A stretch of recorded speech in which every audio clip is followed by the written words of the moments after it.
தவேக கூட்டணியில் இணைந்து நாங்கள் தேர்தலை சந்திக்கவில்லை.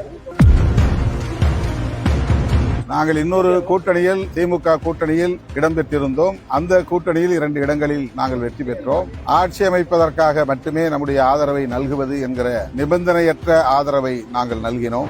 அமைச்சரவையில் இடம்பெற வேண்டும் என்று ஆதரவுனா விரும்புவதாக இப்போ செய்தியாக சந்திச்சாங்க. நீங்க இடம்பெற வேண்டும் அப்படின்னு அவருடைய அழைப்புக்கு நான் நன்றி சொல்ல கடமைப்பட்டிருக்கிறேன். எங்கள் கட்சியின் உயர்நிலை குழு 8ஆம் தேதி மாலை 6 மணிக்கு கூடியது.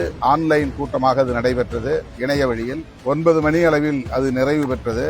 அந்த கூட்டத்தில் கலந்து கொண்ட பெரும்பாலானவர்கள் அமைச்சரவையிலும் இடம்பெற வேண்டும் என்கிற கருத்தை முன்மொழிந்தது அனைவருக்கும் அறிந்த உண்மை, அனைவரும் அறிந்த ஒன்று.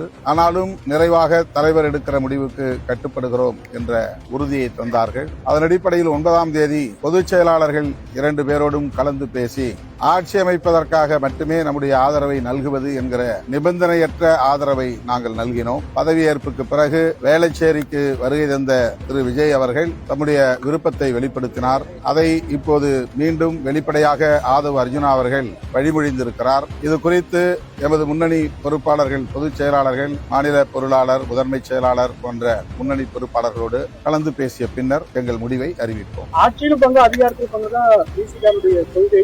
அப்படி இருக்கும்போது யோசிக்க வேண்டிய காரணம் தவேக கூட்டணியில் இணைந்து நாங்கள் தேர்தலை சந்திக்கவில்லை.